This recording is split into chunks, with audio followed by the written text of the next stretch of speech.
সুপ্রিয় দর্শক আসসালামু আলাইকুম, কেমন আছেন আপনারা? নিশ্চয়ই ভালো আছেন। আজকের ভিডিওতে আপনাদের সবাইকে স্বাগত জানাচ্ছি। আজকে আমি আপনাদের সাথে শেয়ার করব কিভাবে আপনারা চা, চিনি আর লেবু দিয়ে মেহেদি তৈরি করবেন। চলুন মূল ভিডিওতে যাওয়া যাক। মেহেদি আমাদের প্রত্যেকটা মেয়েরই খুবই পছন্দের একটা প্রসাধনী।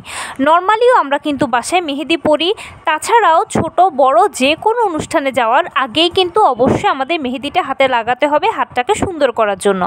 এখন বাজারে কিনতে পাওয়া মেহেদিগুলো যে ভেজাল এটা আমরা সবাই জানি, আর এই মেহেদিগুলো আমরা হাতে পায়ে যেখানেই অ্যাপ্লাই করি না কেন দেখা যায় অনেক সময় স্যুট করে না, হিতে বিপরীত হয়ে অনেক স্কিন সমস্যা হতে পারে। তো কিভাবে ঘরোয়া উপায়ে খুব সহজে মেহেদি বানানো যাবে সেটার এই প্রসেসটা জানাবো। চলুন জানাচ্ছি কিভাবে আপনারা এটা বানাবেন। তো এটার জন্য প্রথমেই আমাদের প্রয়োজন হচ্ছে লেবুর রস। এটা হচ্ছে একেবারে মূল উপাদান, আর বেশি পরিমাণে লেবুর রস লাগবে। লেবুর রসে রয়েছে সাইট্রিক অ্যাসিড, এটা আপনার হাতকে সুরক্ষিত রাখবে, প্লাস এটা মেহেদির গাঢ় রং দিতে সহায়তা করবে। এর পরবর্তীতে এর সাথে মিশিয়ে দেবেন 1 চামচ বা তার থেকে একটু বেশিটা চিনি। চিনিটাও এটা হাতের সুরক্ষা দেবে, প্লাস মেহেদির গাঢ় রং দিতে সহায়তা করে। এর পাশাপাশি লাগবে হচ্ছে চা। ভালো কোনো ব্র্যান্ডেড চা পাতা এক্ষেত্রে আপনারা ব্যবহার করবেন। অল্প কিছুটা পানিতে 2-3 চামচ চায়ের পাতা দিয়ে দেবেন। আমাদের মূল উদ্দেশ্য হচ্ছে চায়ের গাঢ় লিকারটা দরকার। সেই লিকারটা ঠান্ডা হয়ে গেলে ছেঁকে নিয়ে অতঃপর এই মিক্সনের মধ্যে দিয়ে দেবেন। এই মিক্সের মধ্যে যখন আপনারা দিয়ে দেবেন পড়ে গেল 3টি উপাদান। এই উপাদানগুলোকে ভালোভাবে মেশাবেন। মেশানোর পরে এরপরে দেবেন হচ্ছে মেহেদি পাতা গুঁড়ো। এতে আপনারা বাজারে কিনতেই পাবেন। এবার এই মেহেদি পাতার গুঁড়োটাও খুব ভালোভাবে মিক্স করবেন। এরপরে এর সঙ্গে দিয়ে দেবেন কিছুটা এসেনশিয়াল অয়েল। এটা আমাদের হাতের জন্য ভালো এবং মেহেদির রঙটাকে এটা পাকাপোক্ত করতে সহায়তা করবে। ফাইনালি যেটা প্রয়োজন 2-1 ফোঁটা টি ট্রি অয়েল।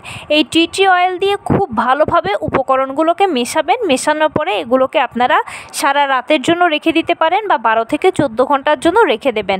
তবে রেখে দেওয়ার আগে উপরে কিছুটা পরিমাণে এসেনশিয়াল অয়েল ব্রাশ করে দেবেন বা এসেনশিয়াল অয়েল দিয়ে রাখবেন, এবং এরপরে যেন এটাতে বাতাস না লাগে সেভাবে খুব ভালোভাবে টাইট করে এটাকে বেঁধে রেখে দেবেন।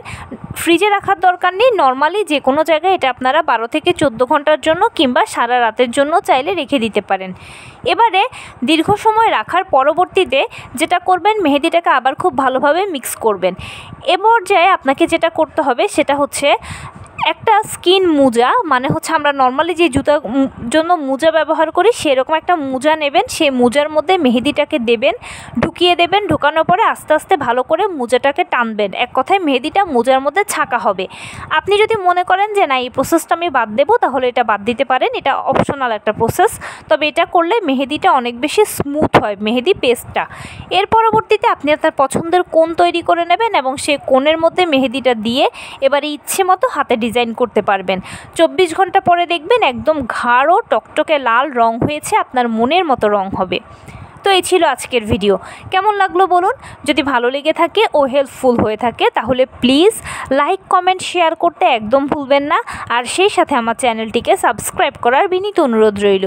পাশে থাকা বেল আইকনটি ক্লিক করে দেবেন যেন আমি ভিডিও আপলোড করার সাথে সাথে আপনারা নোটিফিকেশান পেয়ে যান। যদি কোনো প্রশ্ন থাকে কমেন্টসে জানাবেন, আমি রিপ্লাই দেব।